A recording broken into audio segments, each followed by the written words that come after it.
Hello everyone and welcome back. My name is Clint, aka the Linx guy.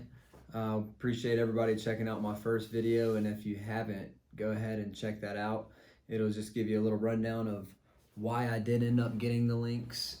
And today I'm going to share basically what I experienced through the recovery and some of the things that you can expect while you're recovering from the Linx. For me, my first meal right after I ate it completely fine. It was a liquid soft diet. I believe I had like some pudding, some juice, maybe like some mashed potatoes. I can't remember exactly what my dish was, but it was a liquid soft diet. I ate that, went down fine. Everything went good with that. Once I got out of the hospital, I believe I stayed overnight, and then I was released the next day. You want to be eating something every hour.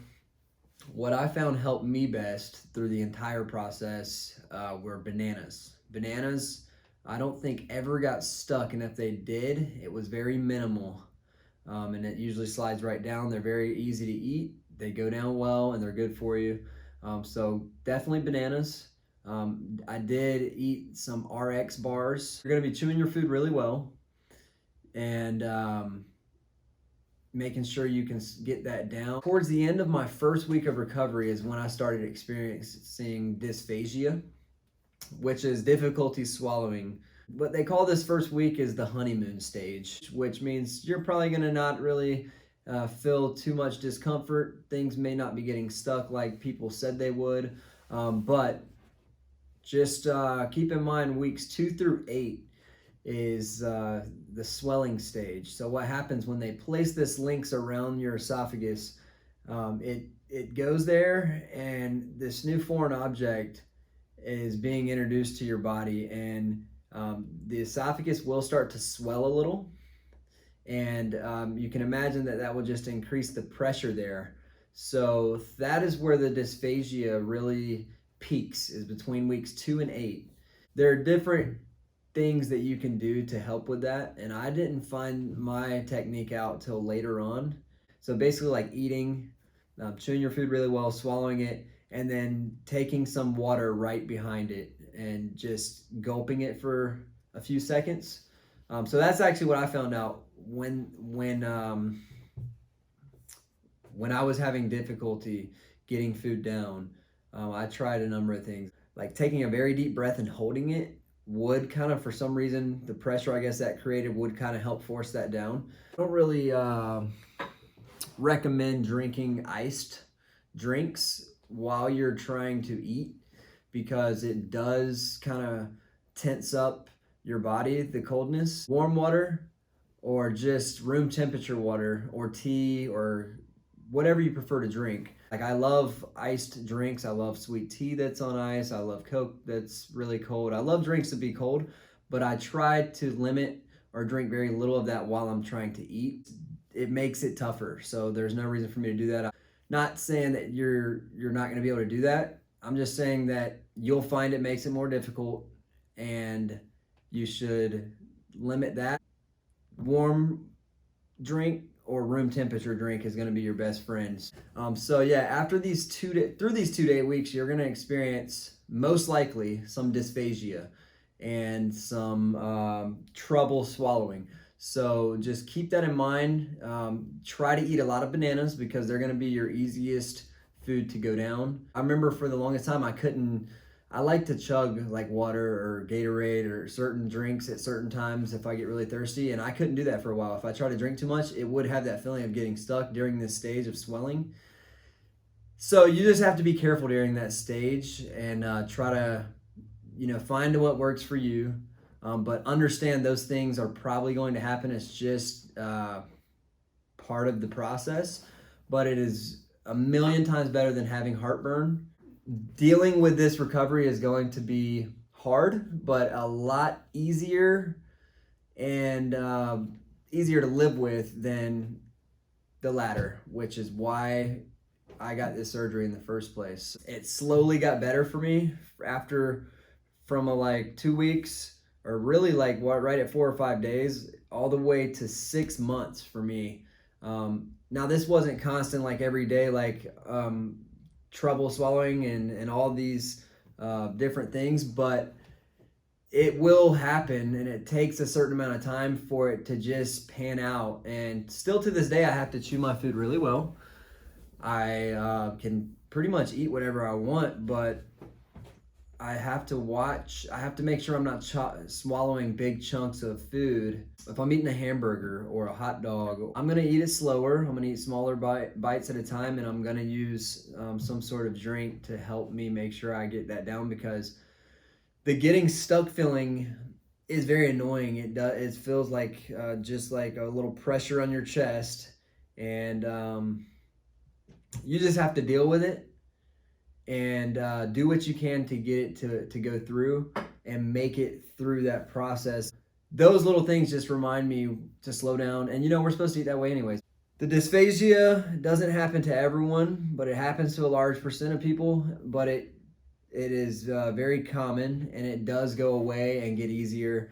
Now, I will say something that makes me think of, from what I've seen in the support groups that I've looked at, and don't quote me on this for every single case, but a lot of the people who have ended up having the Linx removed had a size 13 Linx, which is the smallest size that you can get.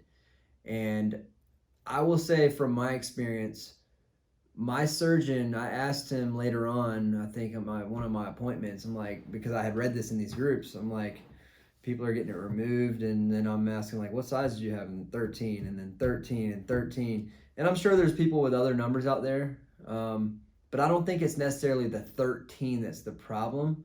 What I'm thinking is the problem, from what I've seen, is people are getting sized by this, and then they just put that size on. So what my surgeon did, he sized me, and I was sized, my esophagus was a size 13, but he put a 14 on there. And he said he did that to give it a little room, give it a little wiggle space. It'll be the best bet that you have on it. So what I'm thinking, I'm sure it's not just 13s. So if you have a 13 out there and you're not having problems, who knows? Maybe your doctor sized you and they couldn't really size you. So they're like, whoa, he's a 12, so the 13 will be fine. But what I'm thinking is happening for some of the cases that they're getting removed is the surgeon, not that he's not experienced, but he's not thinking of it a little differently because it's so new. I think you may have to take a little bit of an unorthodox approach to this and say, okay, well, this is their size,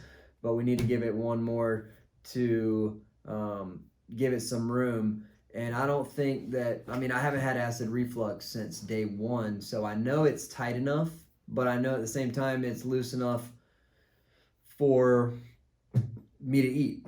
And I still have a minor dysphagia here and there, but I couldn't imagine if I was sized a 13 from my recovery to where I am today. If I had a 13, I would have probably got it removed because it would have been too tight. The swelling stage, I was already with a 14 and a size 13, I was already getting, even liquid water stuck. And so if I would have had something smaller, there's no way, I feel like, that I would have been able to make it through that. And then I feel like once I did make it through that, I would have had a permanent dysphagia, like extreme, all the time if it was any tighter. So don't let what I'm telling you about the dysphagia scare you. It is not fun or comfortable, and it's not like something you wake up and say, man, I can't wait to not be able to swallow something today.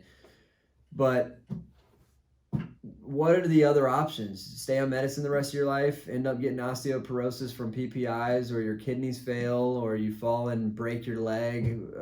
Just falling out of a chair where you would have just scraped your knee in the past. I don't know. For me, I would take this all day, every day for the rest of my life, because I feel great. I actually have been made to eat the way I'm supposed to, in the sense of eating a little bit slower, chewing things better so my food breaks down better. I drink so much water now, and you're supposed to, and I never used to be able to do it because it was like a chore almost, but now it's a routine. I have to it's better. It's better. That's all I can say. So Along the way, you're going to run into some bumps, especially during that swelling stage. But once you make it to where I did about 6 months out, I would say some people are sooner. That's why you got to join these groups if you haven't already, because you can see a lot of different people's story. But 6 months for me is where I really started to be able to swallow things a lot easier. And I think that's also when I found out about I could drink the water behind it and it just shoots through, and I'm good. So that's pretty much what you can expect from recovery. I would say right out of the gate, you want to be eating for an hour. I mean, you want to be eating something every hour, just something, anything. Some people say no, it needs to be solids. It needs to be something hard to really get this thing worked in. I didn't do that. Maybe that is why I have dysphagia here and there. I don't know. Maybe they're right, but at the same time, I don't really think that that would have changed anything, to be completely honest with you. I mean, I've gotten this thing. I've had an endoscopy since like 3 months ago just to see how everything was looking. They said it was, everything was holding up tight. Looks good. Esophagus looks good. So other than that, I did, and then I went and I did like another upper GI to see if there was reflux coming through.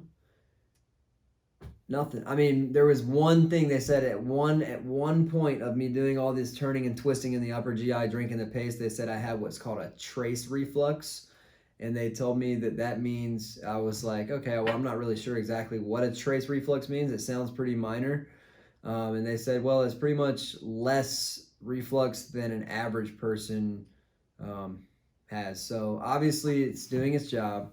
I'm not having reflux. There are things you have to deal with through the recovery, as far as, figuring out what you can eat, how fast you can eat, what works for you. But overall, I think it's been a great invention. I think it's been a great decision that I made to get it. I know some people who may see this may not feel that way because maybe they were someone who got it removed, or whatever the case may be. But I just personally think, if done right, if you have the right surgeon, if you ask the right questions, if you look at the right videos, I mean, anyone who's deciding on if they should get this, if you've watched this video, definitely bring that up with your surgeon. Ask them, when they do the sizing, what do they go off of? Do they do your exact size that they size you? Do they give you a little room with one more, bump it up one more? But I would recommend that to anyone. If anyone tells me that their surgeon does the size and that's it, I wouldn't do it. Knowing what I know today, I wouldn't do it. I would tell them that you've seen some experiences where that's a path to removal and a path to a lot more discomfort than you already have, and you would like to be one size more than you're measured. So definitely something to ask. Thank you for watching this video. I look forward to bringing some more info to you soon. Again, my name is Clint, aka the Linx guy. Make sure you please follow and subscribe to this channel so you can keep up to date, and comment if there's any questions you have or anything you'd like me to cover that I didn't cover today on this topic. And give me a like, and I look forward to speaking with you next time. Y'all have a great day.